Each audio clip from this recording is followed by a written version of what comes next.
Sawubona Mwalelepo Vukenjani Kekwa Savanave Africa. Welcome to Africa Good Morning, the news and current affairs show bringing you everything you need to know happening on the African continent and beyond.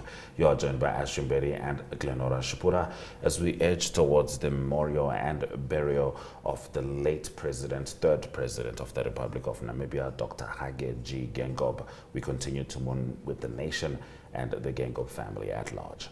Let's get into what you can expect in today's broadcast. Guinea's military junta dissolves government as transition set to end this year.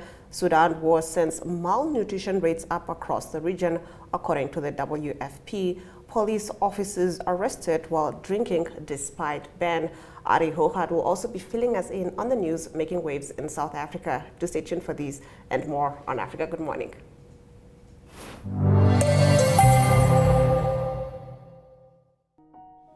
On behalf of the National Road Safety Council and all stakeholders in the road safety subsector, I extend our deepest and heartfelt condolences to the former First Lady, Madam Munega Geingob, the bereaved family, the relatives, friends, and the entire Namibian nation on the sudden passing of our beloved President, His Excellency Dr. Hage Gottfried Geingob.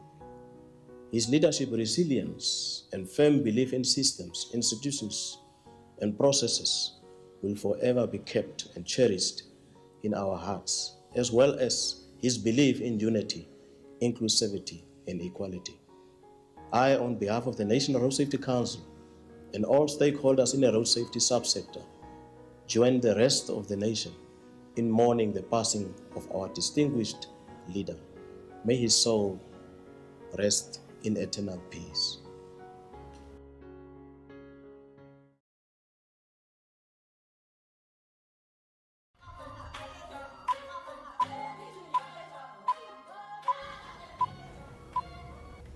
Getting into our top stories, Guinea's ruling National Council of the Rally for Development has dissolved the interim government in the West African nation. A decree was read on state television by the presidency's Secretary General, who was surrounded by other military officials and several armed and masked soldiers.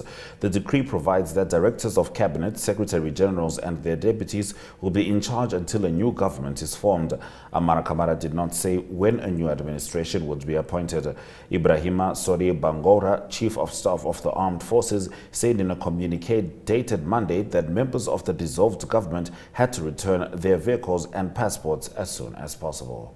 In our next story, the UN World Food Programme warned on Monday, February the 19th, that the 10-month-long war in Sudan has meant malnutrition is soaring across the region and is creating the world's largest displacement crisis. At least 25 million people are struggling with soaring rates of hunger and malnutrition as the crisis in Sudan sends shockwaves around the region, the body alerted. The WFP also deplored a lack of resources to try to address the humanitarian crisis. Thousands of families are being displaced and forced across the borders into Chad and South Sudan each week, said Annabel Symington, a spokesperson for the WFP. Some 1.8 million people fleeing the war mainly have found refuge in neighboring Chad and South Sudan, but these grapple with their own fragilities. In South Sudan, families fleeing Sudan now make up 35% of those facing catastrophic levels of hunger, despite only accounting for 3% of the population. Malnutrition rates are increasing rapidly among children who are languishing in temporary transit camps like the camp in Rang. According to the WFP, approximately 4% of children under 5 years of age crossing the border into South Sudan are malnourished upon entering the country. 18 million people are acutely food insecure in Sudan, and around 3.8 million Sudanese children under 5 years old are malnourished. Now, 4 police officers have been arrested in Kenya after they were found drinking at a bar in violation of a directive that ordered the closure of all bars in the central Kenyan county of Kirinyaga. The county's governor, Anne Waiguru, imposed the order last Saturday after more than 20 people in the county died from consuming alcohol laced with ethanol. I have today ordered the closure of all bars in Kirinyaga to pave way for fresh vetting. Those bars that will be found to have been operating without license or had previously previous cases of selling unauthorized products will not be allowed to open again, Ms. Waiguru said on Saturday during a mass burial of some of the victims. The officers were arrested on Sunday during a raid on the bar after a local resident tipped authorities. Now, Mozambique will begin to require that companies declare their owners through legislation already approved by the government, a step considered essential to remove the country from the international money laundering grey list. It now obliges companies to declare their owners, which previously did not happen. In public limited companies, the owner did not appear. The owner was anonymous. The national coordinator for the removal of the Mozambique from the FATF grey list, Luis Abel Cesarillo, told Lusa in an interview on Monday. At issue is a government decree law authorized by resolution of the National Assembly on December 29th, which aligns legal provisions with the Commercial Code and the legal regime of the law combating money laundering and terrorism financing and proliferation of weapons of mass destruction, requiring in practice the registration of the beneficial owner of companies in the tax system.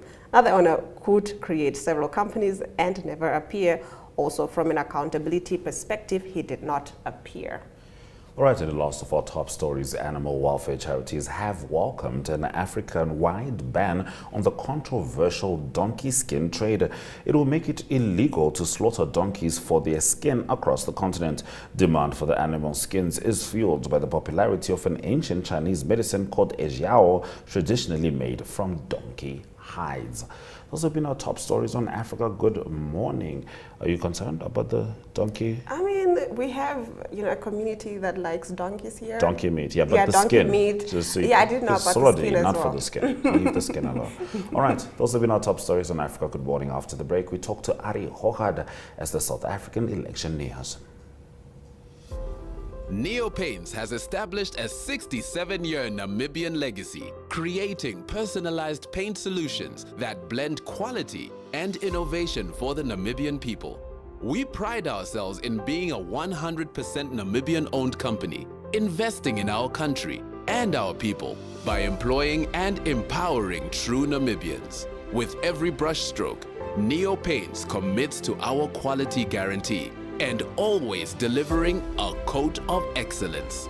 At Neo Paints, we always stay true to our country. We are as Namibian as you.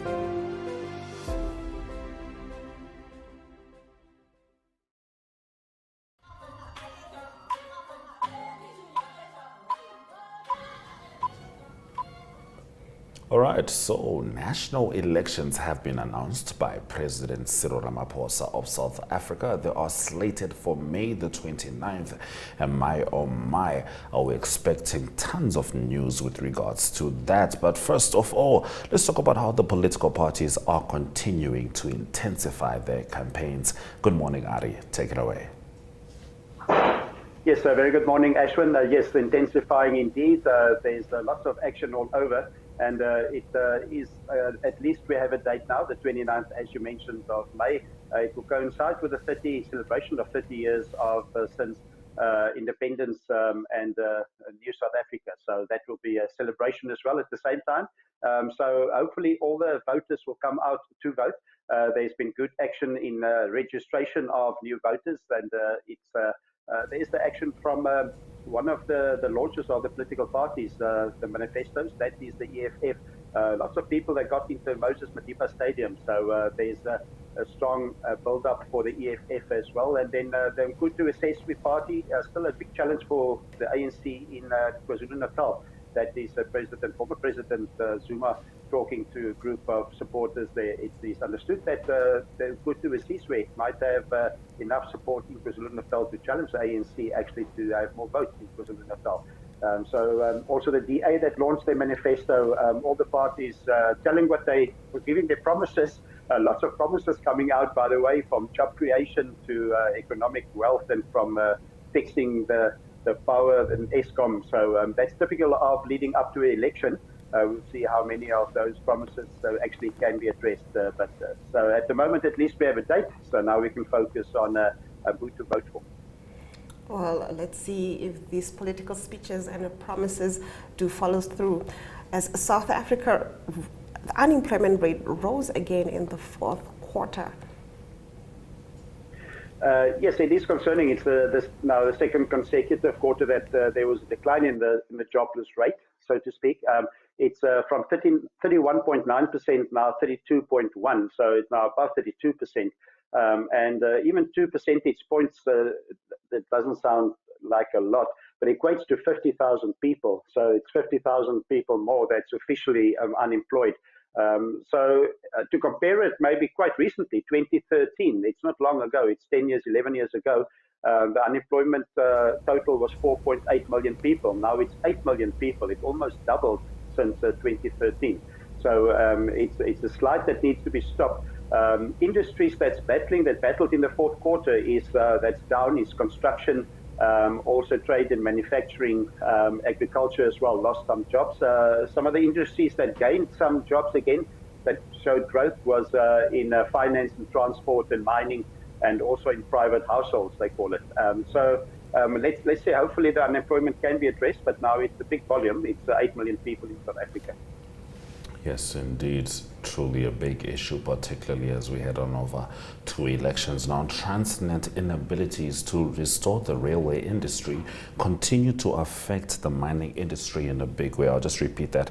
Transnet's inabilities to restore the railway industry continue to affect the mining industry in a big way. Please expand on that. Yes, the railway system is a massive component for transporting the raw materials. So that's the key. So the inability to give that service it actually resulted in stockpiling. So you can imagine all the mines. It's one thing to mine all the iron ore and mine all the things that they need, but now you can't transport it to the harbors.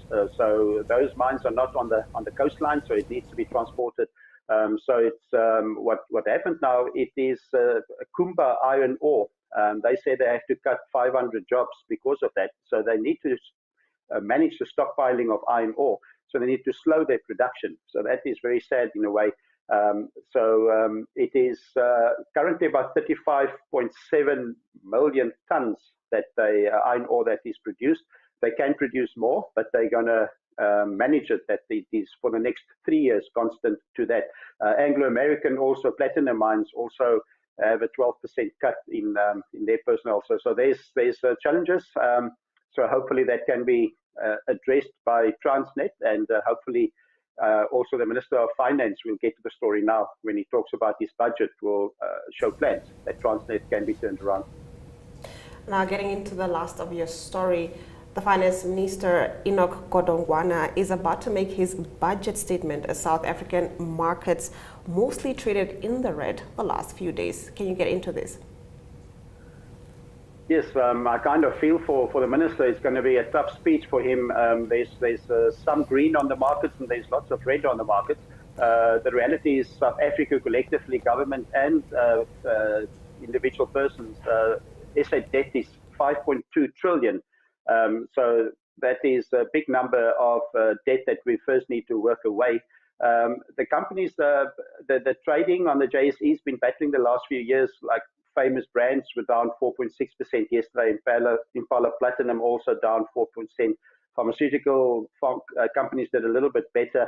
But the economy is under pressure. I think the big issue for the minister would be today, there's talk of him potential plan to raid is the word they use, but let's say to tap into the central bank gold foreign exchange. So that is a kind of a backup that South Africa do have. There's $500 billion in unreleased profits there, but it's controlled by the central bank. So it's controversial, but it seems like South Africa is in that direction now to kind of tap into these funds. The problem is, what do you do? Is there bailouts for Transnet? Is there bailouts for Eskom? Lots of debt for those state entities. So that's all going to be in the budget today. So we'll see what the finance minister puts on the table. And I also think it's got a domino effect to neighbours around. So it's a huge significance for Namibia as well, what's said today. Certainly, and we'll definitely be keeping an eye on that. Thank you very much, Arrie, for bringing us the news stories from South Africa. That's a big pleasure and a brilliant day for everyone. Bye-bye. Bye. All right, let's take a look at our weather predictions before we return with economic news.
Hello and welcome to today's Sports Rep Show. I am your host, Jesse Jackson Kauraifa.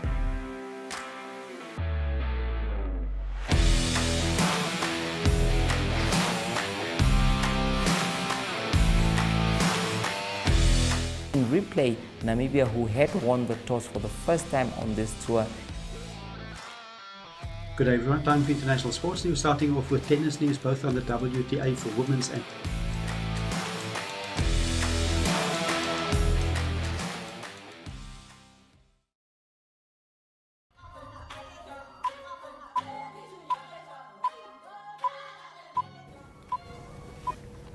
Getting into economic news stories, 4 hydrocarbon research and prospecting wells will be drilled in Mozambique this year. 2 of the wells will be drilled in the Angoshe region, 1 in the Buzi area and 4th in the PT5C area, operated by Sasol, a source from the National Petroleum Institute told Noticais. This will be the second time in almost a year that drilling has been carried out in Angoshe. Last year, Eni drilled a well with negative results, but it was later concluded that it would be necessary to re-evaluate the data. Getting into our next story, Nigeria's unemployment rate rose to 5% in the third quarter amid a cost of living crisis after the government scrapped a popular but costly petrol subsidy. President Bola Tinubu has defended his 2 biggest reforms, the scrapping of the subsidy and foreign exchange controls, saying although these would lead to hardship in the short term, they are necessary to attract investment and boost government finances.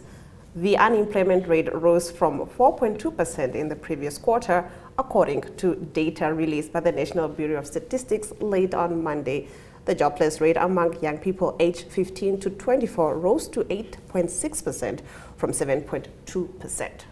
Those have been our economic news stories. We're going to swing over to the indicators just before Arrie returns with the sport.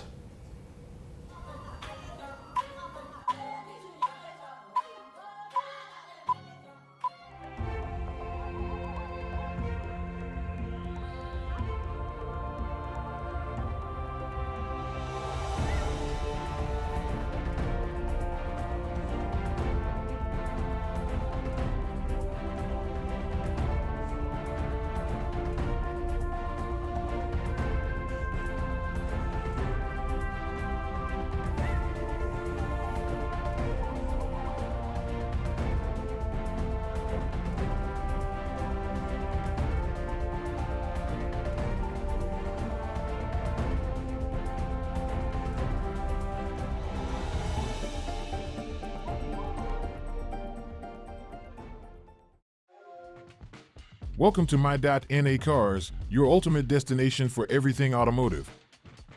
I am your host, Diana Master. Teamwork makes the dream work, right? Discover the latest models, innovative technologies, and expert insights from our passionate hosts. Learn essential maintenance tips and get exclusive behind-the-scenes access to the automotive industry. Don't miss My.NA Cars on NTV every Thursday at 2100 hours. Tune in and ignite your passion for automobiles.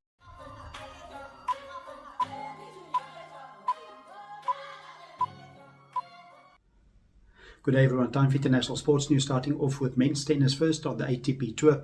It is Jannik Sinner, the Australian Open winner, that's up to number 3 in the world now, in the world rankings. That is after winning the Rotterdam Open. He beat Alex de Munier from Australia in the final by 7-5 and 6-4. It is still number 1, Novak Djokovic in the world, and number 2 is Carlos Alcaraz. On the women's side, WTA side of the world tennis, it was the final of the Qatar Invitational, and it is Iga Swiatek of Poland, the world number 1. She beat Elena Rybakina, the world number 4, in the final 7-6 and 6-3. Iga Swiatek remained number 1 in the world, and it is also Elena Rybakina that remained number 4 in the world. The Dubai Tennis Championship, that's on the women's WTA, also started. The first rounds that is been played, the round of 64. And from some of the results I can mention there, Sloane Stephens of the United States. She beat Clara Burel of France 6-4, 1-6 and 6-2. That is to go through to the round of 32. And then also Leila Fernandez of Canada beating Bernarda Pera of the USA 6-3 and 6-2. Iga Swiatek will be the number 1 seed. She's also the world number 1, and she will next play Sloane Stephens. That is in the round of 32. And then the number 2 seed in the tournament is Aryna Sabalenka. Sabalenka won the Australian Open a few weeks ago. She took a break, and it's her first tournament back since winning the first major of the year. And number 3 seed will be Coco Gauff of the USA, and number 4 seed at the Dubai Tennis Championship will be Elena Rybakina. On to golf news, there was results from the men's PGA and also the women's European Tour. The men's PGA, it is Hideki Matsuyama of Japan that won the Genesis Invitational. He was 6 shots behind the leader going into the 4th round, but he played a brilliant 9 under par 62 in his 4th round to win the tournament on 17 under par. Southern African interest there, it is Christian Besaidnout. He ended tied for 24th on 5 under par. Then on to the ladies tour. It is the ladies European result. It's the Saudi Ladies International that was played in Saudi Arabia. The winner there, Patita Ranakan, she's from Thailand. She came in with a total of the 4 rounds of -18, and a quite comfortable win with 2nd place Esther Hessenstein of Germany on 11 under par. Southern African interest in that tournament, Ashley Buhai, she was tied 10th on 5 under par, and Paula Rito tied 18th on 2 under par. And to conclude today's international sports news, it's Formula 1 racing news, and the new season will start on the 2nd of March in Bahrain with the Grand Prix of Bahrain. But news from Formula 1 is that Formula 1, the governing body, urged Red Bull to resolve the controversy that's surrounding the team principal Christian Horner. The Christian Horner is facing allegations of inappropriate and controlling behavior, that's toward female colleague, and he's under investigation by his own team.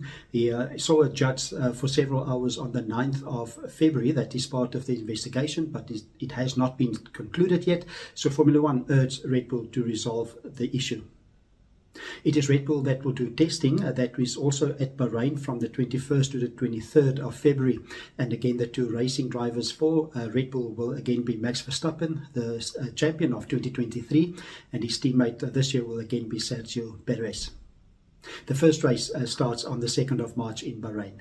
That's international sports news for today. Hope you have a great sport day, and we talk international sport again tomorrow. Goodbye. Neopaints has established a 67-year Namibian legacy, creating personalized paint solutions that blend quality and innovation for the Namibian people. We pride ourselves in being a 100% Namibian-owned company, investing in our country and our people by employing and empowering true Namibians. With every brushstroke, Neopaints commits to our quality guarantee and always delivering a coat of excellence. At Neopaints, we always stay true to our country. We are as Namibian as you.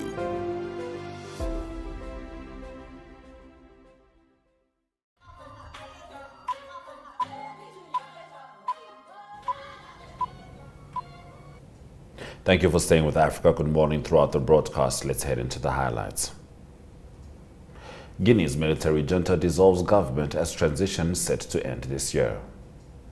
Sudan war sends malnutrition rates up across the region. And Mozambique, 4 oil and gas wells to be drilled this year. And with that, we've come to the end of the broadcast. Thank you for joining us on this Wednesday morning. From me, Glenora Shipura. And me, Ashwin Bedi. Sura Jaganaka.